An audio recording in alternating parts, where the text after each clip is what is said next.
My name is Amal Nirgudkar. I'm the CEO of Patient Prism, and I'm delighted to welcome Holly Mitchell from Central Park West Dentistry here in our studios in Tampa.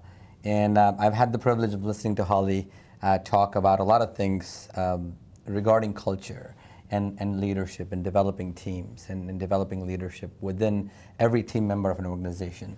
So really, these days, right, culture is becoming a big buzzword. Yeah. Everybody talks about what culture is and what it means to a dental organization, whether you're a single office or whether you're a big dental support organization. How important it is, how do you really define culture? Because there's lots of definitions, from Aristotle all the way to somebody today that they define it differently. Yeah. So in the dental context, how would you define culture? I think culture is like an internal brand, and your employees are your customers in this context. So you have to have things that set you apart from other places so that your employees want to be retained, just like you want your patients to be retained. Sure.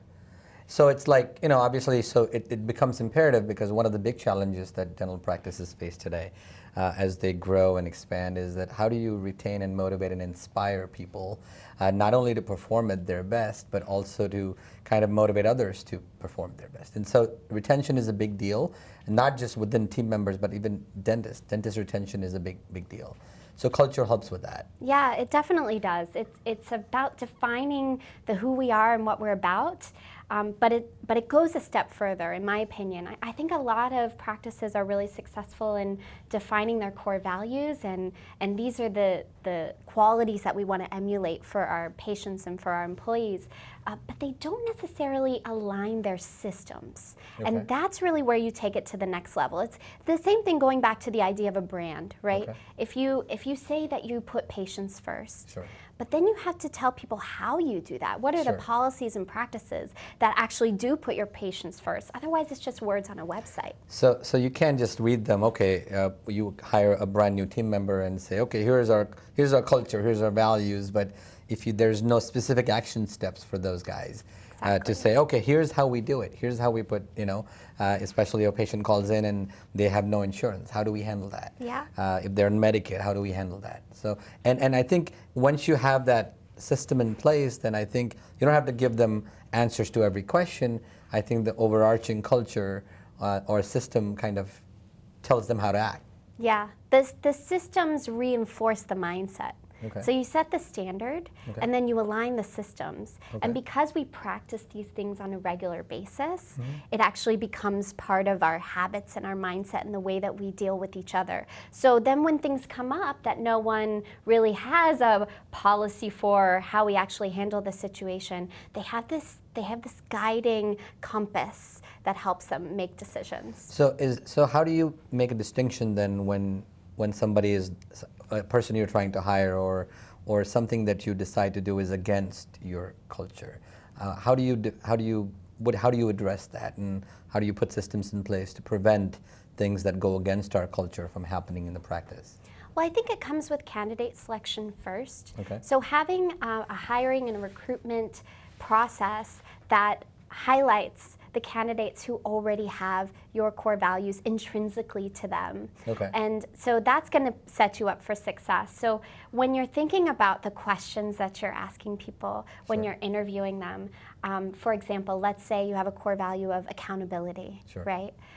So you could ask a question like, tell me about a time when your manager had to give you some really tough feedback. What was that like for you? Sure. And depending on the way they respond, you can tell, did they agree with the feedback? Did they disagree and think that the person just didn't have enough information and so they're defending their motives in the first place? Or did they take the feedback and grow and learn from it? It's interesting, but how do you go about doing so? So you say, okay, I need a good culture in my organization.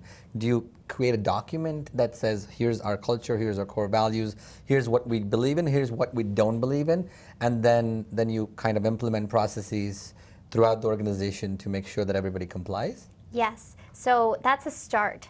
Okay. but that document really needs to evolve. So maybe once a year, you sit down with your team and you say, like, let's go back to our core values. This is who we are, and also contrast with who we're not, as you said. And so break your team up into groups based on their role. And within your job scope, within your duties, how does this show up for you? How do you demonstrate teamwork as a dental assistant, and have them outline all the ways that we do that for each other, and then that evolving job description is how you onboard your new team members. And so this is something that needs to be done, you said at least once a year, but how about once a quarter? How do you kind of get everybody on the same page as far as culture is concerned? Because sometimes you've hired new people, and the onboarding is very important, obviously, in making sure that you're hiring the right person, but to make sure that they're complying. Do you do that in your practice? Do you kind of make sure that everybody's on board at all times? I think it's about aligning your incentives too to make sense with your core values. You want to reward the behaviors that you want to repeat, right? So how do we create a conversation around our core values? For example, one of ours is celebrate. So what are the things we want to celebrate from yesterday? And that happens at the daily huddle. So then it's not necessarily an annual thing. Then it's something that's happening every day. So if you systematize it, culture within the processes, then it becomes an easy thing to follow because there's nobody telling you what to do. It's part of the process. Exactly. And if you really want to take it to another level, you could create a culture team.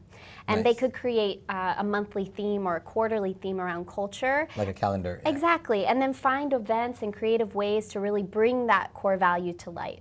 And this is great. I love this discussion on culture because it's so imperative for dentistry now to really embrace this concept, because dentistry is going to go through a lot over the next few years, and as these organizations grow, we want to be able to serve our patients better. And at the end of the day, it's all about patient care, right? When you have a great culture, you're serving your patients better, and then you're serving your practice better. So thank you for this wonderful discussion. I'm really happy to discuss some of the biggest challenges practices are facing today. So thank you again. My pleasure.